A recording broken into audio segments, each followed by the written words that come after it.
Everyone, thank you very much for joining our financial math or fintech seminars. We are very happy to have Professor Fouque to give us a talk about mean field game and mean field control Q-learning. So Professor Fouque is a distinguished professor in statistics and applied probability at University of California, Santa Barbara, and co-director of the Center for Financial Mathematics and Actual Research. His research is in the domain of random media with applications ranging from wave or propagation phenomena to financial mathematics. He published over 100 research articles and co-authored 3 books and co-edited 1 book. He was a member of the advisory committee of the U.S. Office of Financial Research and was editor-in-chief of the SIAM Journal on Financial Mathematics. So Professor Fouque is also a fellow of the Institute of Mathematical Statistics, a SIAM Fellow, and a fellow of the Institute Louis Bachelier since 2021. So thank you very much for joining us. I think if we need to detail all the honors and the offers, awards of the Professor Fouque, it will take maybe another 10 minutes or 15 minutes. So I think now without further delay, so I'm going to pass the time to Professor Fouque to convey this talk. Thank you very much. Thank you so much, Patrick, for this nice introduction. I see some people that I know. Hi, Ariel. How are you doing? Hey, nice to see you. So it's a pleasure to be in Singapore from my house, and I will try to explain a little bit what we have done with my collaborators. Andrea Angiuli is a PhD student who just finished in September. He's working with Amazon now. And Mathieu Laurière, I'm pretty sure most of you know Mathieu. Mathieu is now in position at Shanghai, NYU Shanghai, and he has done quite a lot on the mean field game and mean field control. And we did this work together. And I will try to explain a little bit. So I know this is 2 things at the same time. It's reinforcement learning, Q-learning, and mean field game. And not everybody knows both at the same time. So I will try to go slowly a little bit at the beginning to remind what is Q-learning and then what kind of mean field game we want to solve and how we combine the two. Before I start, I want to say that this started with my student Andrea, who wrote a very clever code, and I will show you the code, to solve those mean field game, to learn those mean field games. Very, very clever idea. You will see how clever it is. But I had to learn learning. I didn't know much about learning, so I learned learning. And I realized that this one code will compute 2 things, as I will explain. It will compute mean field game and mean field control. And they are not the same. And the same code can compute both of them, can learn both of them. So I was very intrigued by how someone using a code without knowing much what he's doing, he knows what he's computing. And I think it's a general question with machine learning that people are using machine, and sometimes they don't really know what they are computing. So that was my starting point, and I really wanted to take this opportunity to warn people: be careful. When you use a code, there are some conditions to know what you are computing. So this is what I want to explain today. Okay, so that doesn't work. That doesn't pass to the next one. How do I pass to the next one? Maybe I get hot. Is it okay? Can you see correctly? Yes. Yes, we can you see the full screen, right? You see the full screen. I think it's large enough and similar to the full screen. Okay, yeah. Good. So because now I can go from. So basically, I'm going back to the 60s. This Bellman, the work of Bellman in the 60s, very, very beautiful work on what is called Markov Decision Process. And so this is on a finite space. Everything seems to be simple. You have a finite space, finite action space. You can take some actions, and you have a Markov process, and you make decision as you go. So this goes back to Bellman, and I want to recall what that is. So you see that you have a space X, which is finite, and a space of action, and then a probability to go from X to X prime, and that is our Markov kernel. And then there is a cost. Each time you take an action, you are at a certain place, state, and you take an action A, you will incur cost F of X of A. In our setup, we will minimize cost. Usually in reinforcement learning, you maximize reward, but obviously is that the same thing? Minimize because we have some application in finance, and it's clearer to minimize and maximizing things. But that's the same thing. I'm a little bit lousy here on what is a policy, what is an action. It can be randomized, deterministic, stationary. So just ignore a little bit that. But in the end, you will see in the code there is some randomization of the policies that you take, the control that you take by what is called the epsilon greedy. I will explain that later on. But let me be a little bit lousy for a minute. So what you want to do is to minimize over the control, over your strategy, the cumulative reward. So you take the reward in the future, and you have a discounting here. So gamma n is a discounting, so this will converge. It's infinite horizon, right? We are looking at infinite horizon. The policies that you use is time independent, right? There is no time here. It's an alpha of x. And so you jump, you go to an x, you apply your policy, and this will be in the future what expected cost that you will get. And of course, the transition is given by your Markov chain here. So, and in particular, people are interested in the value function. So this is called the value function, but mostly they're interested in the optimal policy, and the optimal policy is given by the argmin of this value function, because this is what you want to know. What I should do to get the least cost for my action. Okay, so Bellman equation are as follows. So this is for a given strategy alpha, this is a Bellman equation in discrete time. So in discrete time, discrete space, discrete action. And so the value function is a cost that you have to pay right away at the beginning, and then the cost that you will pay from time one in the future. And of course, this is given by V alpha when you are at x1. So that's a Bellman equation for a given alpha, and that's obvious to derive this equation for a given alpha from the previous definition. Is obvious. Just separate the first action, and then you look at the next step when you are x1, and then you go on. So in reinforcement learning, this is called the cost to wake up the system, right? You have to wake up the system. You pay f of x and a, and then you go, right? So Bellman has derived this Bellman equation for the optimal value function. When you use the optimal strategy, the value function will satisfy this beautiful equation, which is a minimum. So you have your first action, and then after that you follow the optimal strategy, right? You follow the optimal strategy, but you have to decide on the first action. And by minimizing an A, you find this beautiful equation. Be careful, it's an equation, it's not a formula, because V star is there and there at the same time, right? So you have to solve this nonlinear Bellman equation. So reinforcement learning, usually what you do, if you know the reward function, the structure of the reward function, if you know the probability transition, then you can solve this Bellman equation. There are many ways to solve it, but I won't go into that direction, because I want more to look at the concept of reinforcement learning when you don't know the reward structure. You don't know what is a function f of x and a, and you don't know eventually the transition, the dynamics of the system.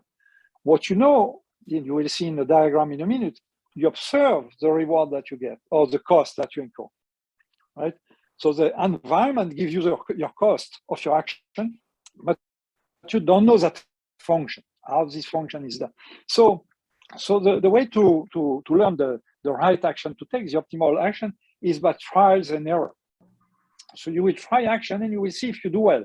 If you do well, then you will update. And if you do bad, you will do something else. So trial and errors, and this goes to Q learning. One direction of reinforcement learning is Q learning, and this is the one that I want to explain right now.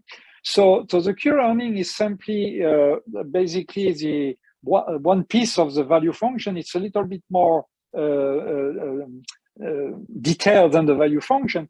The Q learning for a given strategy alpha is exactly the cost that you will get at your first action to wake up the system, and then everything else which will follow, right?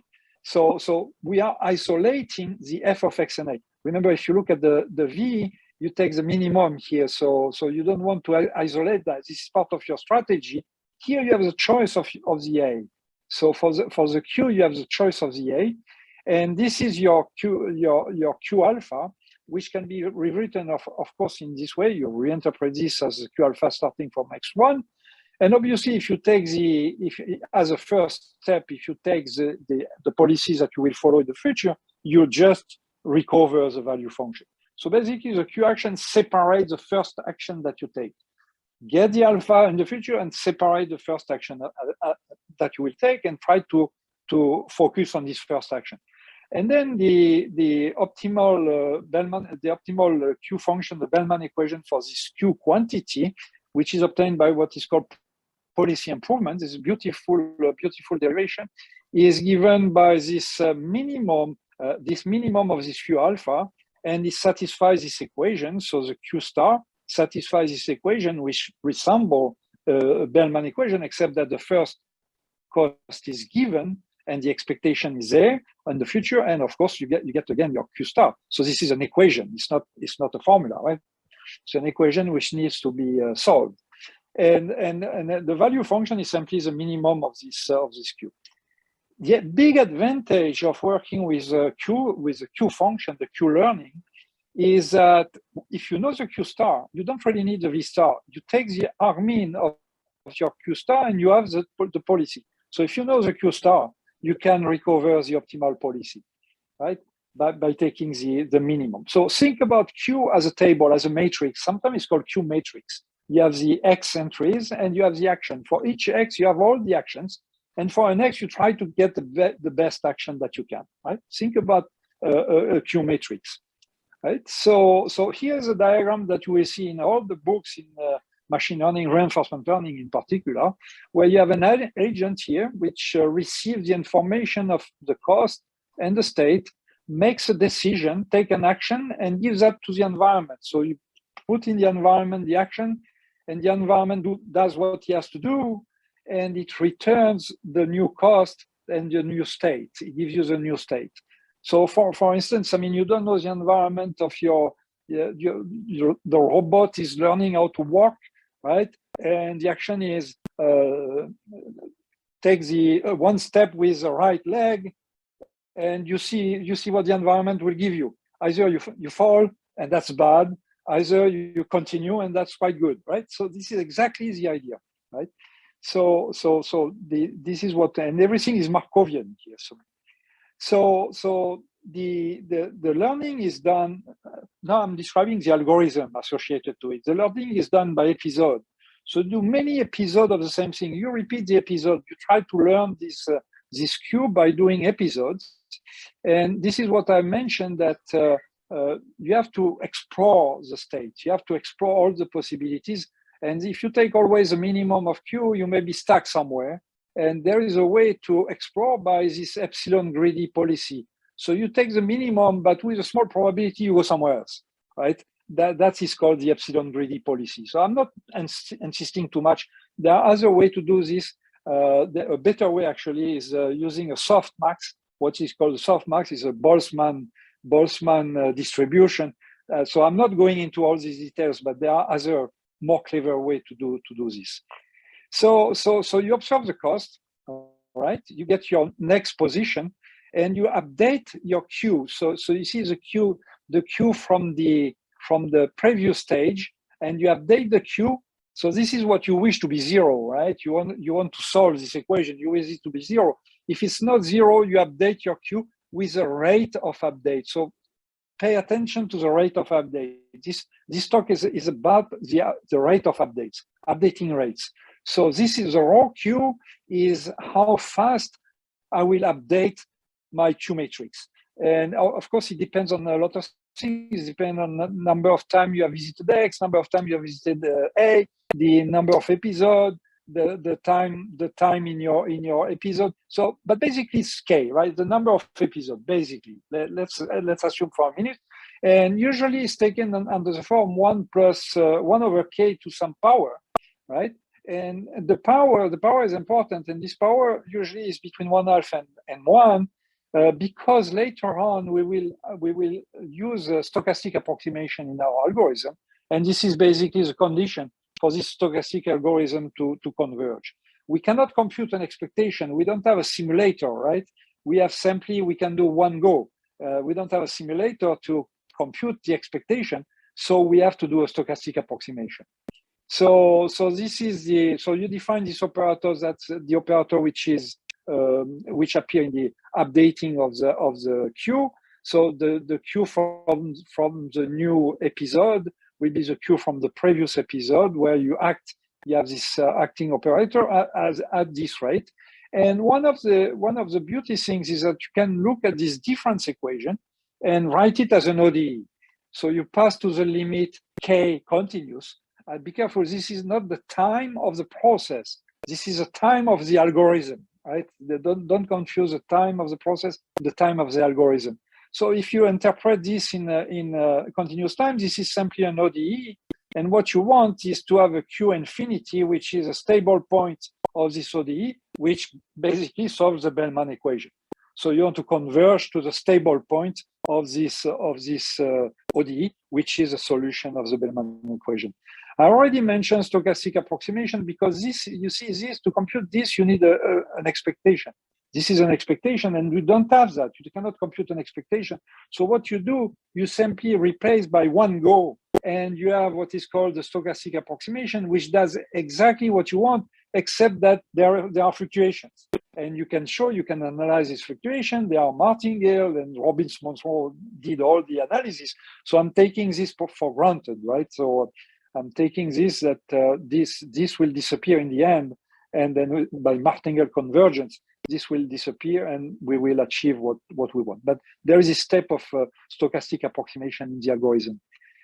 So this being said, and I will show you an algorithm later on, the meta algorithm with MFG. So this being said, I hope if you have questions on reinforcement learning, what I just said, just let me know. So it's basically very simple. You just update your queue and do a lot of episodes and update, take the minimum, and hopefully you will converge to the optimal policy, right? That's the idea. Now, so this was from the 60s, and the new twist is that I want to put some mean field game. So let me explain what is the mean field game, and I will give you example later on. So we have first a mean field game. I will explain what that is. And for those who are familiar with mean field game, actually we have a little bit a different notion of asymptotic formulation of the mean field game. So this is not fully classical. First is infinite time, infinite horizon. So what you consider is this objective function, so which depend on your action, and it depends on the measure, probability measure, which is given. So this mu is given. That's basically the distribution of the population. And you are part of the population, but you are a small agent in this population. If you take an agent, it will not change the distribution of the population because everybody is so many, and by law of large numbers, your action will not change much. All the agents are indistinguishable. So you freeze the mu, and you look at your action, and you look, of course, as before, as the cumulative cost that will incur up to infinity with the discounting right here, following the strategy alpha and the probability transition that is given by the environment.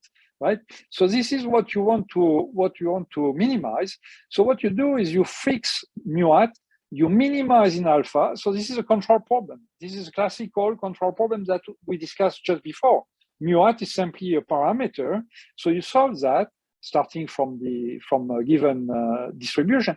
But then you want a fixed point, meaning that you want that the distribution of the process under the alpha hat, the optimal alpha hat, as a limiting distribution, which is exactly the mu hat which is here. So this is called a fixed point. So let me describe that here. So first, alpha, the alpha doesn't depend on time, So it's an alpha of x. And here is the idea of Nash equilibrium. So you are defining a Nash equilibrium in the sense that the solution to this problem, if you have applied this alpha hat, you will be happy and you will not change you will agree with the distribution of everybody else, right? So this is a concept of Nash equilibrium. When you have a finite number of players in a Nash equilibrium, the concept is that everybody tries to minimize his own objective, and a Nash equilibrium is when everybody is happy. So if everybody do what they have to do and you try to change your action, you won't do better. And that's true for everybody else at the same time. So here, everybody is an infinite population, right? That's everybody. And so you want to agree with you are happy by taking this decision alpha hat, and your distribution will agree with the distribution of the population. So this is the concept of Nash equilibrium. So the next formulation is mean field control. And that's very different. This is very different in this sense, is that the mu here is not given. The mu is exactly your distribution.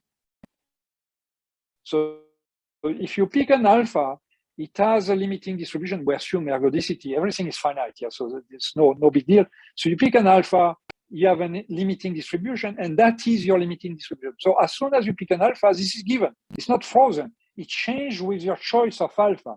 So the mu change with your choice of alpha. So this is, and with the dynamics, of course, given by this, and this is nothing else than the control problem. This is nothing else than the control problem. And of course, this mu alpha, as I said previously, is a limiting distribution of your x alpha, right? So that's a control problem. It doesn't have the game aspect. It's a control problem, but a very different control problem from the sample control problem. It involves the distribution of the process. It's called Makin-Vlasov type control problem, right? Because the distribution of your x is involved in the problem. So that's called Makin-Vlasov control problem. So this is very different. Again, I mean, the control will not depend on time with this setup. And this is the point of view of a central planner or the society, if you want. So you take the decision which is the best for the society, not only yourself. The players are not looking at themselves, they are looking at the overall happiness of the society. So you collect all the information, and let's say there is a central planner which tells the agent what to do, and they do all the same things. They take all the same alpha. Then obviously, if everybody takes the same alpha, the distribution will change because everybody is changing at the same time with the same alpha. So that is a difference with the mean field game, where nobody is moving and you are the only one moving, right? Everything is frozen, you're the only one moving. So this is a point of view of a central planner, if you want. So we have these two problems. And so sometimes people use a stationary formulation of these problems or mean field game, where the mu zero is exactly the mu hat. Instead of being the asymptotic distribution, it has to be the stationary distribution. For the mean field control, same thing. You want this to be stationary. That's another formulation. And in fact, we can show easily that if you can solve the asymptotic mean field game, you also solve the stationary mean field game. They're the same. The control is the same. Same thing for the mean field control. If you solve the asymptotic mean field control, you also solve the stationary mean field control. But for reinforcement learning, looking at the limiting distribution makes more sense than a stationary distribution. So now, how do we have to modify this Bellman equation when we have the mean field game? So let's look at that. Well, The only difference is that the Q function is the same. That's our Q function, except that mu is a parameter. Mu is a parameter. So the Q function has a parameter mu, and you fix the parameter, and then you want to do a fixed point. So basically, the Bellman equation is a classical Bellman equation, except that mu is a parameter. And you have to enforce the fixed point so that mu is the limiting distribution of your population. So it seems that doing mean field gain using Bellman equation should be simple because it's exactly the same thing as what you do in general. So let's keep that in mind. Let's look at the Borka approach now, because we have to be careful a little bit how to implement that in the algorithm. So you have to update the Q function as we did before with the rate rho Q, but now you have to update the mu. Mu is a distribution of the population. So as you move, then over time and episode, the distribution will be moving, and you want this to be the fixed point of your problem. So now you have two rates of update: the rho mu and the rho Q. So you update the distribution like this, and you update your Q function as before. So this is definition of mu Q. Everybody knows what that is. And of course, you take the as probability density, you take the R mean. So there is no big deal. What is important here is those two numbers, rho mu and rho Q, those two rate of updating. How should I choose them? Okay, so let's do the Borka approach. It's Borka who invented this pass to the continuous time for your episode. So if you are in a mean field game, remember the idea was to fix the distribution, freeze the distribution. So what does it mean, freezing the distribution? It means that you update it much slower than your Q function. You don't freeze, you update, but slower, right? And that's exactly what we propose to do, update slower than the distribution. Introduce a small epsilon, which is the ratio of those two. And then in continuous time, this is what we have two equations now. We have the equation for the updating of the Q, and we have the equation for the updating of the mu, but the Q is updated faster than the mu in the mean field game, right? So now if you pass to the limit in the second equation, then you want to have the fixed point of this tau, which gives you this equation, and that's what you want. This is good, but then you want to be the fixed point. So you have to pass in the first ODE, you have to pass also to the limit t goes to infinity and get your fixed point. So if you do that correctly, that explains why in the end, your algorithm will work. This is if you are really under this condition, then the algorithm should work because you are updating mu much slower than you are updating Q, right? And that's mean field gain. Mean field control is more complicated because remember, once you update your alpha, the first step, everybody is updating. So everything changed. And this is why we have to introduce, if you have a control alpha, you modify it right away. If you take the action A instead of alpha of X, you modify your alpha, you call that alpha tilde. So you right away modify your alpha. So the Q function has a modified version where you see that here I'm putting the mu alpha tilde instead of mu alpha. Before the mu alpha was frozen, here what I do when I take the action A, I'll put the new mu alpha tilde right away because I know that everybody is doing the same thing, right? And then I have to derive a Makin-Vlasov equation. That is very interesting. It's a new Bellman equation. So this is still finite problem and everything in the 60s, but with this new twist of Makin-Vlasov aspect, then we have a new Makin-Vlasov equation that my student Andrea proved in his thesis, and we have in the papers that I mentioned at the beginning. So this is a Makin-Vlasov. So it's basically as before, you take the minimum, take the expectation, but you have to right away update your mu, right? So this is the mu alpha, right? The mu alpha depends on your alpha. That's exactly the idea. And then, of course, you take the alpha star. So this is beautiful. This origin beautiful. Let me mention something here. There is another approach that you can do for mean field control. Instead of doing what we are doing, people, and I don't have time to give you the full literature. There's a huge literature now on these problems. But other people, what they did is, they say, okay, let's put since the distribution is moving, let's put the distribution in the state space, right? So you have your position and the distribution. Put the distribution in a state space and use MDP, Markov Decision Process, in this big space. But the price you have to pay is that you go from finite space to an infinite space, because the distribution is even if it's on a finite space, it's an infinite dimensional object. So now you have to deal with an MDP in infinite dimension. No more Q function, no more. You have to go into neural networks and a lot of things. So it's a very different approach. People are doing that. We do something different here. We really establish a new Bellman equation to stay within a finite space, right? So let me show you the difference between the two, and you will maybe understand a little bit better. So this is the Bellman equation for the mean field game, and this is the Bellman equation for the mean field control. It is modified right here. If you compare both of them, it's quite easy to look at the difference. The difference is simply that you differentiate the F and differentiate the P with respect to the measure. It's a differentiation, it's finite difference. It's not a differentiation, it's a finite difference. But basically, this is exactly that.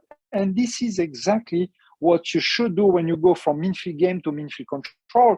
You have to be careful to differentiate your Hamiltonian. So the F and the P will be in the Hamiltonian. You have to differentiate the Hamiltonian with respect to the measure. And of course, you have to learn how to differentiate with respect to measure. You have to read the 1400 pages by Carmona de la Rue, or all the articles from Las Reliance or Bensoussan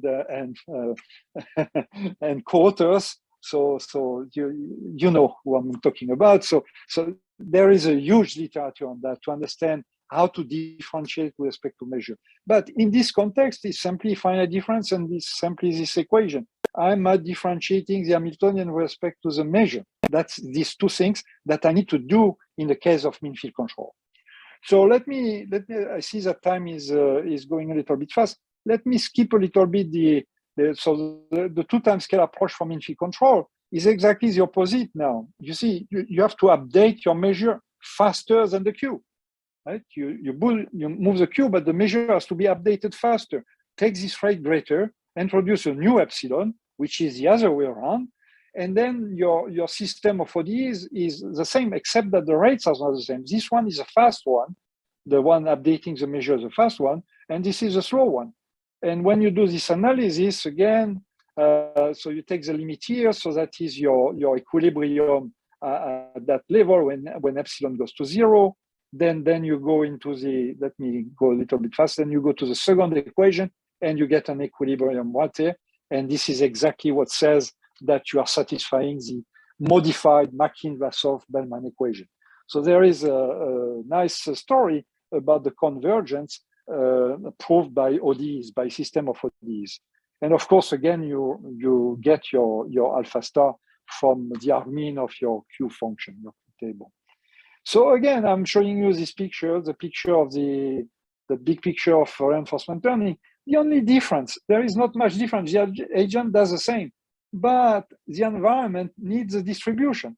The environment needs the distribution of everybody else to be able to give you the new reward and the new state. It needs a distribution. You don't need the distribution. The environment needs it. The environment is doing the computation. Think about many drones, and your mean field control. You are the central planner. You want to give the order to the drones, how to keep your velocity aligned so you get the right shape.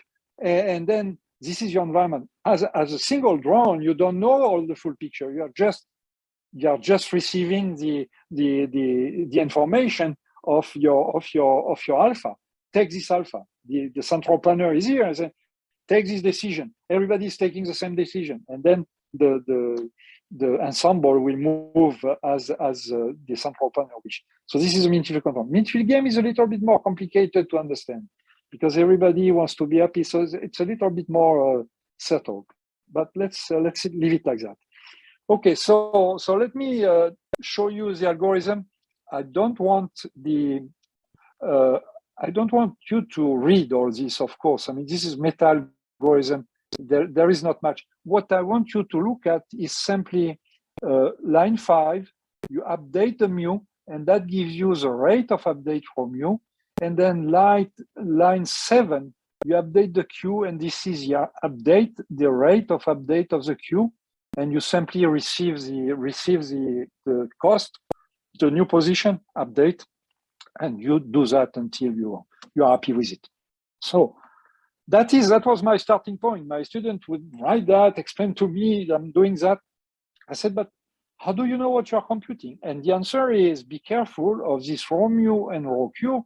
Depending on the rate, you will compute min-phi game or you will compute min-phi control. And if you are in between, you don't compute anything. That's the, so if someone is simply applying an algorithm without knowing what is behind it, that's kind of dangerous. Right? So the rates of updating, so this is our rho q and our rho mu. Again, min-phi game is competitive, min-phi control is cooperative. These are those rates in log scale. So this is Q and mu, this is Q and mu. So that's for min-phi control, this is for min-phi game. These are the values that we'll be using in our algorithm. I don't insist too much. So now benchmark. So benchmark, of course, a game on the finite space is always difficult to compute. It's not simple, but we have games in continuous space and continuous time, linear quadratic games for which we have solutions. We have explicit solutions. So this is what we use, and we discretize. We put bins and we discretize in a way that this is considered as a finite state, but there is a little bit of manipulation. So this is our game. You control the drift, right? You have a noise, of course. Control the drift, the mean of your distribution, and your cost is given by this. So you have you pay the price for controlling, quadratic price. You pay a price if you are far from a fraction of the mean. You have a target, and maybe the mean wants to be close to 0, right? You want this mean to be close to 0. That's an example. I mean, all these are C2 equals 1 is simply mean field. You are attracted to the mean. Okay, so this is an example. We can compute, and we can compute the alpha. So in the case of min-phi games, this is the alpha. It's linear. Of course, it's a linear quadratic model. The control is computed explicitly, and it's a linear control. Here's a min-phi game solution, and this is the performance of the algorithm. So you see that we learn the min-phi game if you apply correctly the rates. The min-phi control is here. It has the same slope, but the intercept is not the same for the optimal policy. And we learn the slope and the intercept. It's a little bit more complicated for the min-phi control because you have that fast, there is more noise. But observe that here, that's not good. But actually, it's not too bad because if you look at the distribution of the population, you never go there. That's why it's outside of the distribution of the population. So you don't have to learn because you will never be there. So mainly on the support of the distribution, you are learning quite well. Same thing here.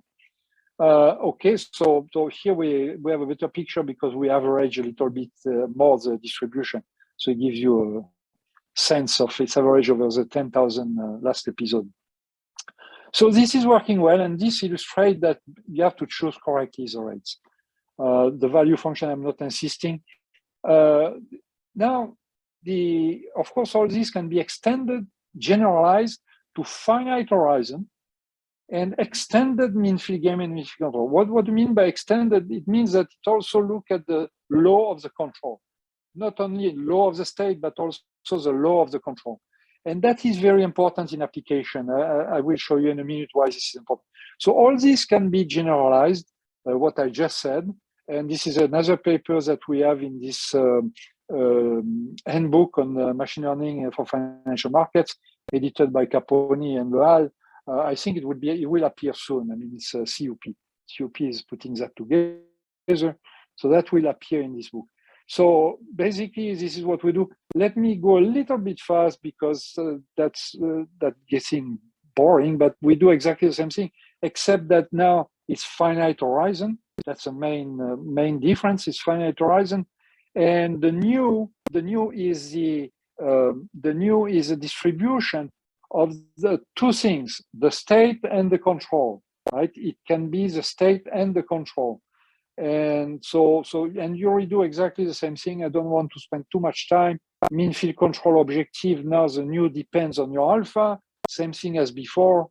Then you introduce your Bellman equation. So now the Bellman equation is dynamic, it depends on time. So the difficulty here, you can see it, is that Q depends on N. So instead of having one Q of X and A when it's asymptotic, you have a Q, X and A, and N. So for each time point, you have a Q table. So the dimension is bigger. Of course, the dimension of the problem is bigger, but the Bellman equation has still the same aspect. And now it's finite time. The time is involved. And for mean field control, we need this modified Bellman equation as before. It's a Makin-Vlasov-Bellman equation that we established. So all this being said, the algorithm is the same. In blue, you have to update your distribution, and in the red, you have to update your Q. You have to be careful because it's done time by time, right? When you update fn plus 1, he looks at the time tn plus 1. It's backward, right? The Bellman equation is backward. So when you update at time tn, you have to look at the previous episode at time tn plus 1. So, and that's why maybe the algorithm takes more time and more episode to learn. But let me give you an example. So this example is from Mini Long from 2013. It's a model of mean field capital accumulation. Let me just tell you about the model. The model is a wealth of the agent. So this is a wealth of the agent at t plus 1. So it's discrete time. It is discrete time. You have a control. This is a control, and the G function is a production, what's called the production function. It depends on how all the others are deciding to invest. So this is the mean of all the other investors. You have a noise, of course. This is your production function, and this is your decision how much fraction of your wealth you want to invest in the project. Of course, there is a restriction that you cannot invest more than what you have. So the alpha should be between this, and the rest is consumed. So you consume the rest, you reinvest and you consume. And what you want to do, so of course there are some assumptions on everything which I'm just keeping, but so this is an example. And what you want to optimize, in this case, you want to maximize, is your consumption, your expected consumption over time, right? So this is and you have a utility function V of your consumption. So this is your consumption. You have utility function, and you accumulate that with a discounting point. It can be finite time, capital T, and in this paper they use power utility because basically you can compute the solution. When you use power utility. Okay, so for instance, so mean field game is, if you look at the mean field game, it's completely solvable. It's linear in X. So the optimal policy is of this form. It's proportional to X with something which depends on T, which can be computed recursively. So I'm not giving you the formulas, but for mean field control, so now you have the expectation of alpha t. Before, this expectation was frozen. The expectation of all the decision of the other was frozen, and then you solve in the fixed point. Here, the expectation is depending on your action because everybody is doing the same thing.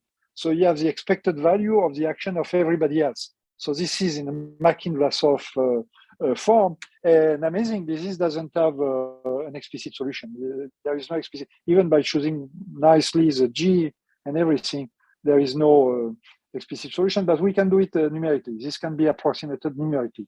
If you know the model, you can numerically compute the solution. Remember, reinforcement learning is when you don't know the model, right? It's much more complicated. So we do a simple example with t equals 2 period of times. We use the same omegas that we used previously. And here's the answer. So on the left is mean field game with our row in the right direction. The line, the blue triangle is a theoretical solution that we computed. And I don't know what is the color of those points, but the star is what we learn. So we learn the control quite well. Now, if you look on the right side, this is mean field control. Then the theoretical is here. That is given theoretical numerical, right? And then it learns quite well as well. So this is at time t equals 0. So remember, we start from capital T and we go backward. So usually time t equals 0 is the most difficult part to get. This is time 1 in between. And at time 2, there is nothing to learn. There's no control to learn, nothing to control, obviously. And he learns that there is nothing to control. Okay, so this is an example. Let me, 5 minutes, let me give you another example. The traders problem, mean field traders execution problem.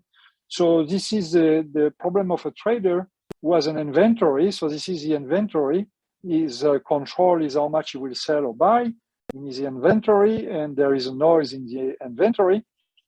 The price of the asset is ST. So it has its own Brownian motion here, but it is affected by all the trades. And so this is the impact of all the trades. And we assume that this is a function of the average decision of all the traders. And there is this gamma function, which is affecting the price. So this is self-financing. So the trader puts, this is a cash that the trader should have. And there is a cost of trading. Here, there is a function, cost of trading. Typically, in a minute, we will do quadratic. So that's a good example. So this is the cash in the portfolio. So the wealth is given by the cash and how much you have in stock, right? Your inventory times the price of the stock. You can differentiate that, manipulate this. So remember, we have a noise from the asset and a noise from the inventory. And then what the traders want is to get rid of this inventory. So he has a cost of inventory. If you have an inventory left at any time, you pay a cost. So you want all the time to be your inventory close to 0, basically. This is a cost at the end. That's good because this is what you get at the end. So this is not good. This is what you left at the end. You want this to be 0, basically. But you have to remove the money that you have in your wealth at the end. So this is that. Now you do a little bit of Ito's calculus and you calculate all this, and this will be of that form. This will be simply of that form, where this f function is given by this. So you have a cost for trading, you have a cost for inventory, and this is a price impact. The price impact will be here. You can you note that the noise from the price from the stock is disappearing from this problem. When you do this computation, the noise is disappearing, but the noise of the inventory stays, right? So it's still a stochastic control problem. But you see, it's a stochastic control problem in a mean field type and of control. It's mean field of control, right? Because this is the law of the control and not the law of the state. So that is interesting. So we choose as a model, we choose the very famous Almond Greece linear price impact. So this is a linear price impact here, and quadratic in the cost and inventory, quadratic at the end, and so minimize subject to the evolution of the inventory. So you see that the sigma 0, the noise of the stock doesn't appear; it has completely disappeared from the inventory. Okay, so what you want is to find the alpha which will do that, and you can do that either if you know everything, then you can solve that, and we have a solution. We have an explicit solution, of course. You have to be careful that taking care of this correctly, and we do it for both mean field game and mean field control. If you have mean field control, this will be the expectation of your own action, right? If it's mean field game, this is frozen, and then you pass to the limit. So again, the control is linear quadratic in X. We have explicit solution with a model that I gave you. So this is in that paper, in the second paper, you can find all the formulas. And then the picture, I'm not showing you the learning. because learning is basically the same thing that I showed you at the beginning. You have linear alpha, and we learn the linear alpha. If you put the two rates correctly, you learn a mean field game. The other way, you learn a mean field control. So it's basically the same picture. It doesn't appear. So this is in this paper here in this paper. So let me recall that the basic of reinforcement learning has been dealt with in a paper where this is infinite horizon, where we derive also the Bellman equation, the Mackin-Balsov Bellman equation. That is in this paper, which it appears already. So this is infinite horizon. The finite horizon and extended mean field game. This is in this paper here. And then there is a new paper which I have no time to deal with today, that we posted a couple of weeks ago. I gave a first presentation last week in Chicago, and this is very interesting because we combine the two. What we realize is that our algorithm does rho Q, rho mu, or rho mu, rho Q, and then the idea was the algorithm can do three: rho Q, rho mu, rho mu. So this will be the measure of the full population, and this will be the measure of your own group. So what is that? This is simply a competition between groups of agents, and within each group, they collaborate.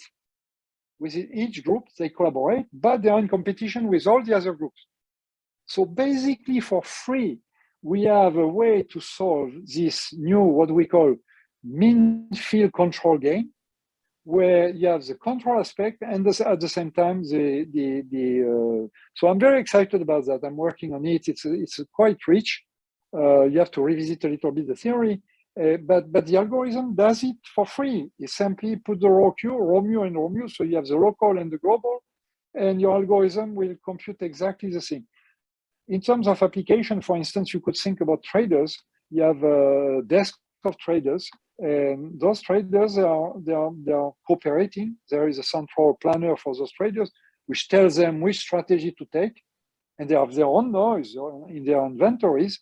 They do what the central planner is doing, but the central planner is in competition with many other desks, right? So you have this mean field game aspect and the mean field control aspect, and this is exactly what we do in this new paper. It's very, very interesting. And amazingly, this started from the algorithm, just realizing that the algorithm is able to do that. And thinking, but what is that situation? And the situation is mean field game between groups. And I'm not sure I've seen that before. I mean, this is you have mean field game with groups of different agents, but that's not the same. This is not the same. This is cooperative groups in competition with other groups, right? So, and you take the limit, of course, large number of groups, and you end up with this nice formulation. Thank you so much, and stay healthy. And question. Thank you very much, Professor Fouque.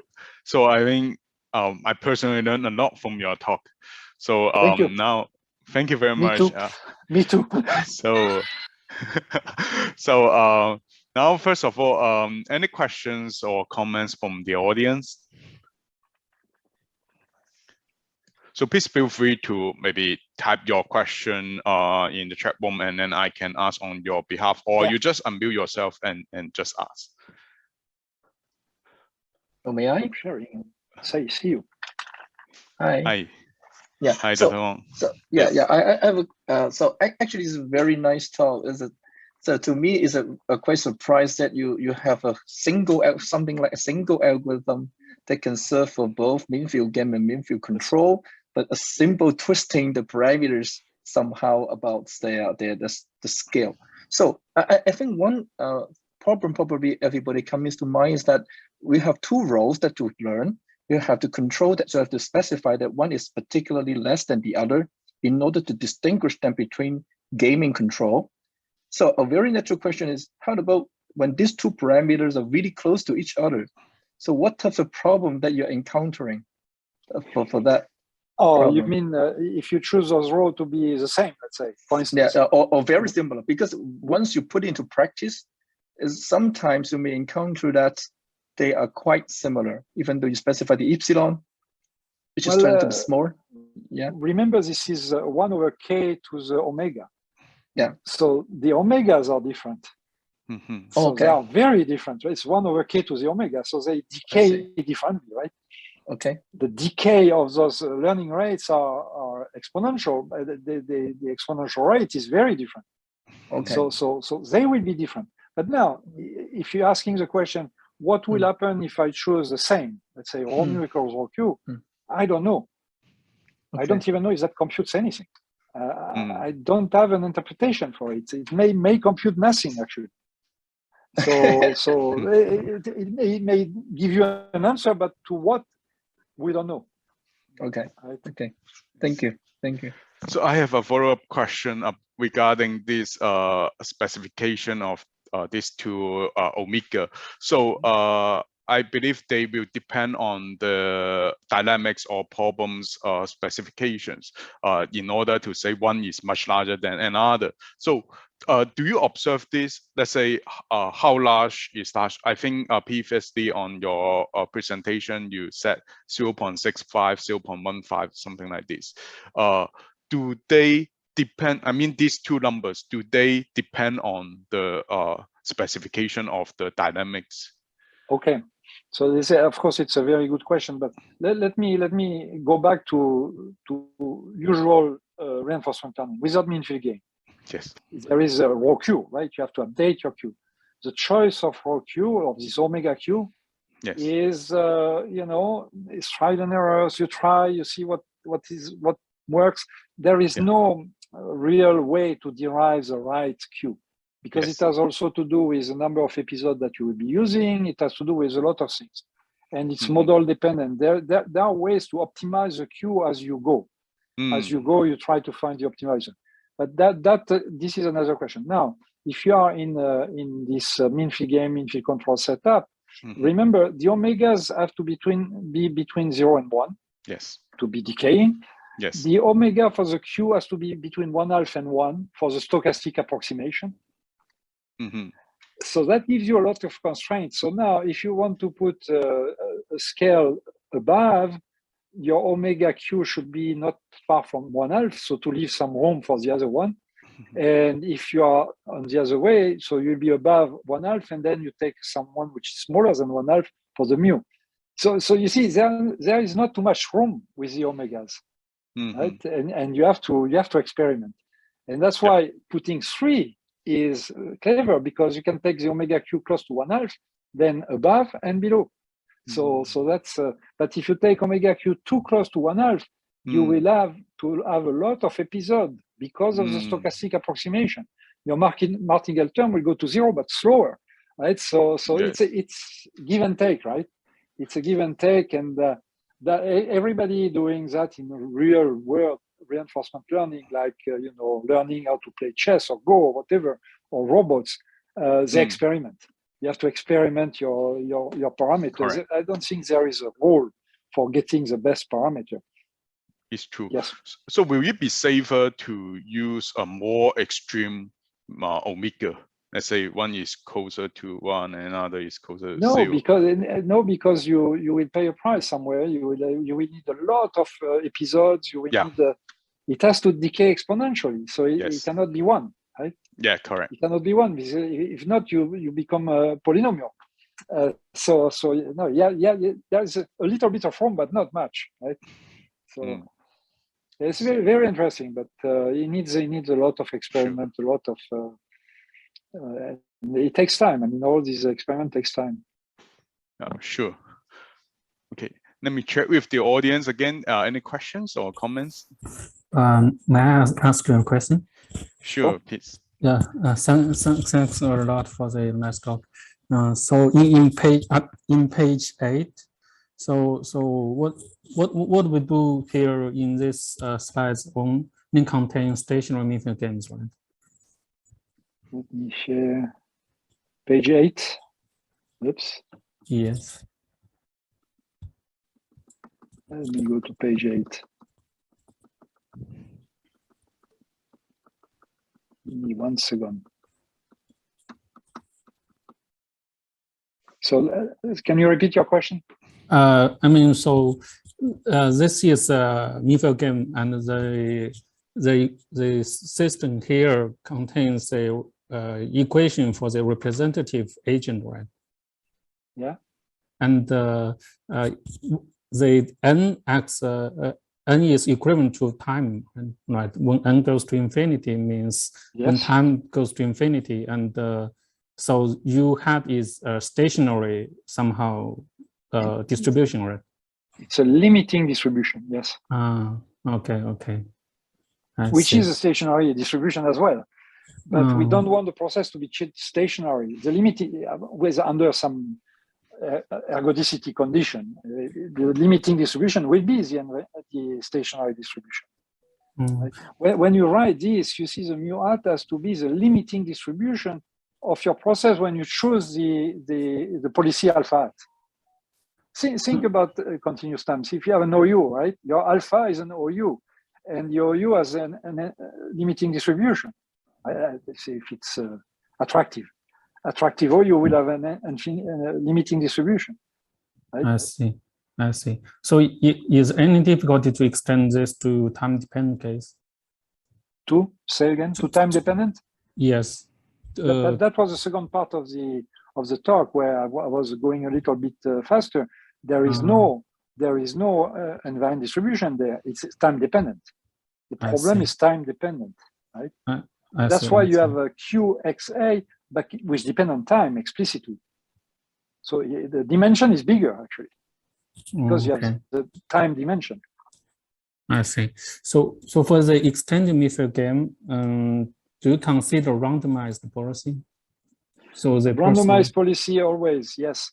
You have to randomize. So here we use the epsilon greedy, but the best way is Boltzmann. Boltzmann is soft max, which is the same as Boltzmann. So the distribution contains all the distribution contains the distribution of the actions. So randomized. That is in the extended, in the extended case. Extended means that you look also at the distribution of the action. I see. Yes. I see. Okay. So is the algorithm fast to? I don't know how to answer those questions because fast compared to what? The problems that we have solved, we are the only one to solve it. So I don't know, faster than boom. So I don't know. Honestly, I'm not actually qualified to be discussing the strengths of the algorithm, the number of graphic cards that we are using, if we use any. That's not my area. But that is a good question. I have I was prepared, so let's see if I have. You give me 1 minute. I was prepared. Okay. Someone asked me, but that was 2 years ago. Okay. Thank you very much. I'm prepared. Can I ask one remark? One remark is obviously this is Q matrix is finite space. Obviously, you want to go to continuous space, continuous time, and there is a lot of technology now, actor critic algorithm, and we are working on that, of course, using neural networks to parameterize everything. I mean, this is a huge amount of work, and we are working on that too. Yes. But I think, I mean, this is more for me. This is more technical, using machine learning neural networks to do that and continuous time. It's more technical than the understanding of the rate of updates. For me, the rate of updates are the main object here than more the technologies that you will use. Because neural networks, they will introduce other scales. So you have to be extremely careful between all those scales. Right? Yeah, correct. Learning of the neural network and Okay, so that's So at last, may I share or actually seek for your advice and see whether you have the similar observation? Because from the formulations perspective, I link to what I have been doing with my student on risk-sensitive reinforcement learning. Because for example, the mean variance portfolio selection problem is highly linked to the mean field game. And there is a mean field game formulation of the mean variance control problems.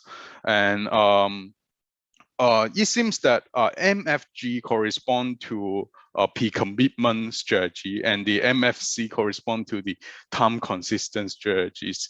If I compare these two formulation, I'm not sure whether you agree with that.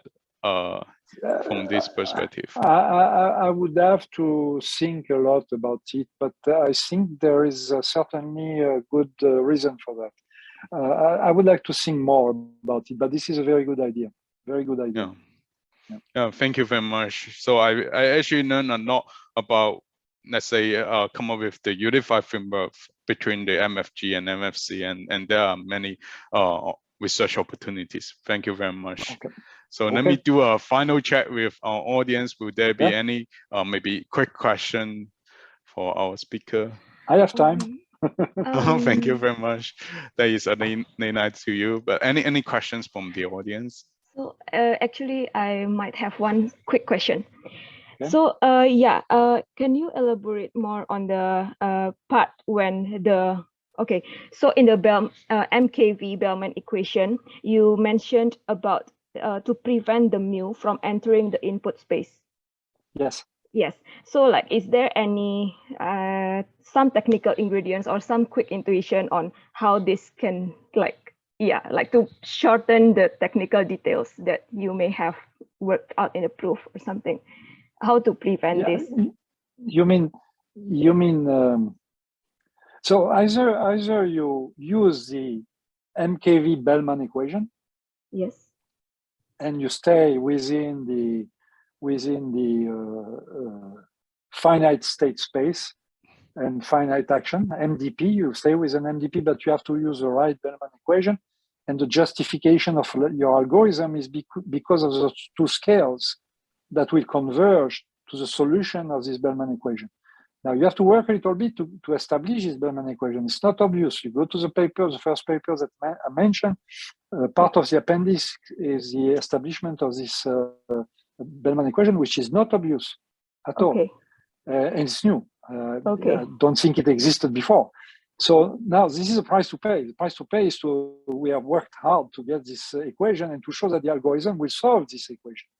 So that's a part that we did. But again, another direction is putting the distribution itself in the state space. But now you are in infinite dimensional state space, and you have to pay the price for that. It will be the usual MDP, but on a bigger space. And now you become continuous. So maybe in any case, you will go to continuous space, continuous time, continuous action. Maybe having a distribution on top of it is not too important. It makes space much, much larger. Okay. Thank you, Professor. So, Thank you. So I think, I believe the audience also learn a lot and want to learn more. But I believe time is somehow limited. So I would suggest if there are many other questions, we may discuss offline. So if possible, I would like to take maybe a few seconds to advertise that we will have one more talk tomorrow and two more talks on next Wednesday. So I believe I am going to send the audience here the email about the details of some other talks, and also the video recording of this interesting talk. So let's thank again Professor Fouque for this very interesting talk. And again, I mean, if you have questions, don't hesitate to email me, and I will be happy to try to answer them. And hopefully, I will be visiting you in next spring. Yeah, that will be fantastic. So we look forward to it. Yes. Thank you. Thank you. Bye bye. Bye bye. Bye. Good night. Bye. Good night. Bye bye. Bye.